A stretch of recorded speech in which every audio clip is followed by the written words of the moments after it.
Olá, tudo bem? Nesta aula eu estarei resolvendo a questão 21 da prova de 2015 da Escola Preparatória de Cadetes do Exército. Questão 21 diz o seguinte: um cilindro maciço e homogêneo de peso igual a 1000 newtons encontra-se apoiado em equilíbrio sobre uma estrutura composta de duas peças rígidas iguais, DB e A, de pesos desprezíveis, que formam entre si um ângulo de 90 graus, estão unidos por um eixo articulado em C. As extremidades A e B estão apoiadas em um solo plano e horizontal. O eixo divide as peças de tal modo que DC é igual a EC e CA é igual a CB, conforme a figura abaixo. Um cabo inextensível de massa desprezível encontra-se na posição horizontal em relação ao solo, unindo as extremidades D e E das duas peças. Desprezando o atrito no eixo articulado e o atrito das peças com o solo e do cilindro com as peças, a tensão no cabo DE.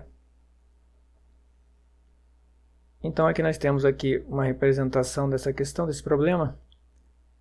Essa é a condição de equilíbrio. O cilindro aqui, ele não tem atrito entre ele aqui e as estruturas, as peças dessa estrutura. Não tem também atrito entre o solo e as peças da estrutura. E nem atrito entre as peças da estrutura aqui na articulação. O cabo tem massa desprezível e ele é ainda extensível. Isso quer dizer que o comprimento dele não é alterado. A gente quer determinar a tensão aqui no cabo. Para fazer isso eu vou usar esse esquema aqui. Primeira coisa, eu vou colocar um sistema de coordenadas. Como foi dito que a massa, a distribuição de massa aqui é homogênea, né? Esse cilindro ele tem massa, ele é maciço e homogêneo. Eu vou colocar o sistema de coordenadas centrado aqui no centro do cilindro, ou seja, onde eu posso considerar toda a massa do cilindro. Então eu tenho o seguinte: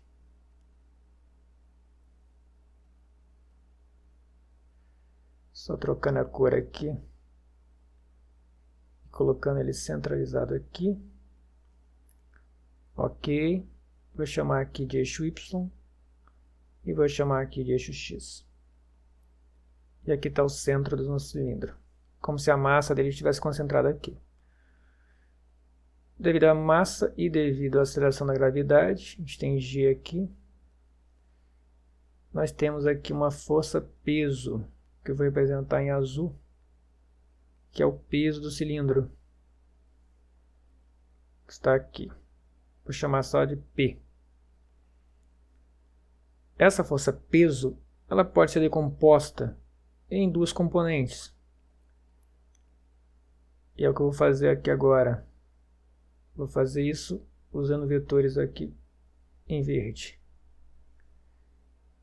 Então a gente tem aqui uma força e aqui outra força.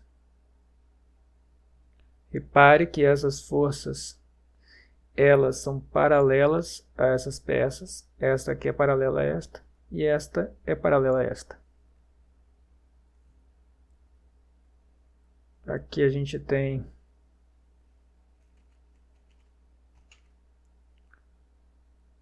o seguinte: vou fechar aqui para evidenciar que nós temos aqui, na verdade, triângulos retângulos. Como foi dito, as peças elas formam um ângulo de 90 graus entre si. Consequentemente, este ângulo aqui vale 45 graus. Como esta força aqui é paralela à superfície, então este ângulo aqui também vale 45 graus. A mesma coisa acontece do lado de cá. Vou chamar essa força aqui, por exemplo, de P1 e vou chamar essa de cá de P2. Observe que as forças P1 e P2 elas têm módulos iguais, porque elas fazem ângulos iguais com relação à força peso. Como o problema é simétrico, eu não vou resolver ele dos dois lados, vou resolver apenas de um lado. Então vou usar apenas esse lado aqui, o lado esquerdo. A força que representa a tensão no cabo, ela pode ser colocada aqui, ó. Vou fazer aqui em azul. Esse vetor aqui em azul, por exemplo, ele representa a tensão no cabo. A estrutura puxa o cabo para a esquerda. o cabo reage puxando a estrutura para a direita. É um par de ação e reação aqui. Então, consequentemente, eu tenho que encontrar uma componente aqui na horizontal. Esta sim vai ser igual à tensão do cabo. Observe que P2 não é horizontal, mas eu posso decompor P2 em uma componente aqui na horizontal. E esta, de fato, esta vai ser a responsável pela tensão no cabo, a tração no cabo, que eu vou chamar de P2x. Então, esta força aqui que me interessa.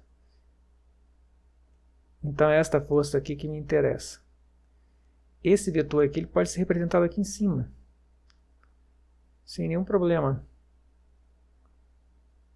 E no equilíbrio esses dois são idênticos.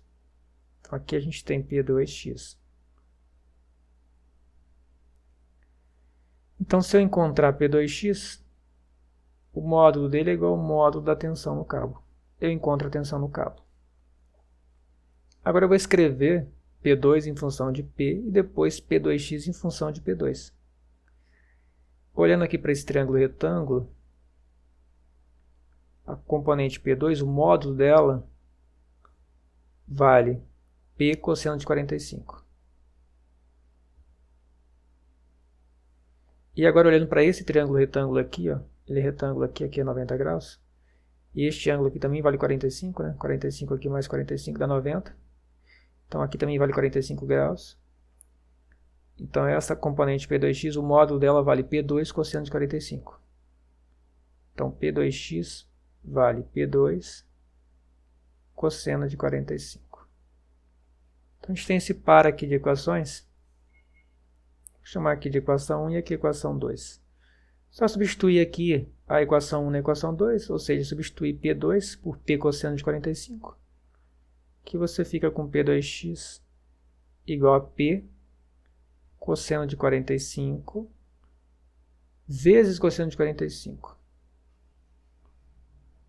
Ou seja, você fica aqui com cosseno de 45 ao quadrado.